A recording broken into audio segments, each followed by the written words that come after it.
আজ মঙ্গলবার 18ই জ্যৈষ্ঠ 2026 সালের 2রা জুন। মীন রাশি, মীন লগ্ন, পাইসেস সাইনের জাতক জাতিকাদের আজকের দিনটি কিন্তু মধ্যম প্রকৃতির অতিবাহিত হবে।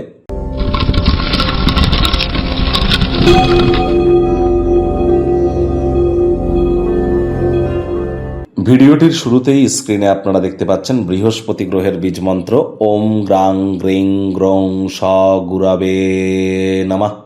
সকাল দুপুর সন্ধ্যা বৃহস্পতির এই বীজ মন্ত্র আজ আপনারা 108 বার জপ করুন, উপকৃত হবেন।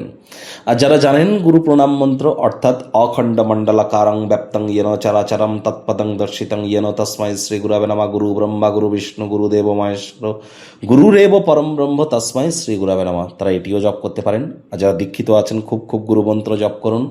আর যারা দীক্ষা নেননি ইমিডিয়েট দীক্ষা নিন। আমি কিন্তু বারবার বলি জন্মগুরু, শিক্ষাগুরু, দীক্ষাগুরু এই 3 গুরুই কিন্তু ইলেকট্রন, প্রোটন আর নিউট্রন, এই 3 গুরুই কিন্তু ব্রহ্ম বিষ্ণু মহেশ।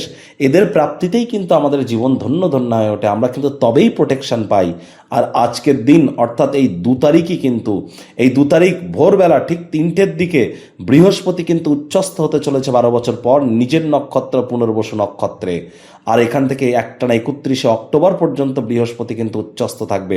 তাহলে গুরু বৃহস্পতির কৃপা যদি পেতে চান তাহলে আজ বৃহস্পতিবার অবশ্যই আপনারা সাত্ত্বিক জীবনযাপন গ্রহণ তো করবেন, আজকের দিনটিতেও আপনারা করুন এবং গুরুদেবকে কিছু দক্ষিণা দেওয়ার চেষ্টা করুন, গুরু ভক্তি দেখান, গুরু প্রণাম করুন, গুরুদেবের নাম জপ ধ্যান আরাধনা করুন। যারা দীক্ষা নেননি ইমিডিয়েট দীক্ষা গ্রহণ করবার চেষ্টা করুন। আজ ভুলেও ব্ল্যাক বা ব্লু কালারের ড্রেস যেন আপনারা পরিধান করবেন না। ভাগ্য মিটার আজ আপনাদের বলছে 5 আউট অফ 10 ভাগ্য আপনাদের অনুকূলেই থাকবে। তাহলে বুঝতেই পাচ্ছেন যে দিনটি চড়াই উতরাইয়ের মধ্য দিয়েই অতিবাহিত হবে। এই ভালো তো এই মন্দ। স্বাস্থ্য, প্রেম, দাম্পত্য, কর্মজাগতিক ক্ষেত্রে অতিরিক্ত সচেতন থাকুন। দেখুন, কোনো নেগেটিভ বা নেতিবাচক কথাবার্তা কিন্তু আমরাও বলতে চাই না। গ্রহ নক্ষত্রের হেরফের অনুযায়ী ইন জেনারেল ডেলি প্রেডিকশন আমরা প্রস্তুত করে থাকি। যাদের চন্দ্র রাশি মিন অর্থাৎ এই গণনা তাদেরই অধিকাংশ ক্ষেত্রে খাটবে, আর যাদের লগ্ন মিন তাদের আংশিক খাটবে। এই পৃথিবীতে আপনাদের প্রত্যেকের রাশি মিন হলেও প্রত্যেকের লগ্ন তো এক নয়, প্রত্যেকের জন্মের সময়, সাল, তারিখ, তিথি, নক্ষত্র, পায়া সব তো এক নয়, মহাদশা অন্তর্দশা এক নয়। তাহলে 100% প্রত্যেকের ক্ষেত্রে একই খাটবে এমনটি আশা করবেন না। 60 to 70% গাইড হিসাবে ধরে নিয়ে আপনারা এগিয়ে যান। অতিরিক্ত খানাপিনা অ্যাভয়েড করুন, ওজন বুঝে ভোজন গ্রহণ করুন, রাস্তাঘাটে সাবধানে গাড়ি ঘোড়া চালান, কোনো প্রকার নেতিবাচক অনুভূতির আশ্রয় গ্রহণ করা থেকে দূরে থাকুন, কৃতজ্ঞতা জ্ঞাপন করা শিখুন। অর্থগত ব্যাপারে আয় ইনকাম বাড়বে। বিদেশের মাটিতে বা ভিন্ন রাজ্যে, ভিন্ন শহরে কোনো জমি জায়গাতে অর্থ বিনিয়োগ করে থাকলে সেটি চড়া দামে বিক্রি হবে। আজ যারা জমি বাড়ি কেনা বেচার বিজনেস করেন তাদের জন্য দিনটি কিন্তু দুর্দান্ত। কাজের জায়গায় গোপন কোনো এক কম্পিটিটর, প্রতিপক্ষ আপনাকে ভুল প্রমাণিত করবার জন্য উঠে পড়ে লাগবে।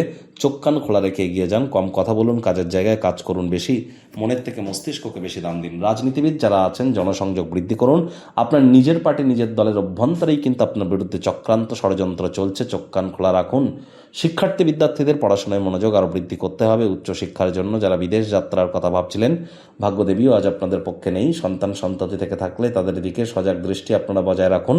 হাউস ওয়াইফ যারা আছেন দিনের শুরুটা তাড়াতাড়ি করুন। প্রেমিক প্রেমিকা, স্বামী স্ত্রী, না ভাব ভালোবাসা, রোম্যান্স, না তর্ক বিতর্ক, অশান্তি, কোনোটাতেই বাড়াবাড়ি যেন করবেন না। অন্যান্য দিনের ন্যায় আজকের দিনটিকে সাধারণ হিসাবে ট্রিট করবে। আপ্রাণ প্রচেষ্টা আপনাদেরকে করতে হবে। শত্রুপক্ষ, বিরোধী পক্ষ একটু হলেও শক্তিশালী থাকছে। গৃহের পরিবেশ শান্তিপূর্ণ, নির্ঝঞ্ঝাটি কিন্তু পরিগণিত হবে। আজ পোস্ট অফিসের থ্রু দিয়ে বা বাই ফোন কোনো সুখবর প্রাপ্তি আপনারা করতেই পারেন, যা গৃহের পরিবেশ আনন্দমুখর করে দিতে পারে।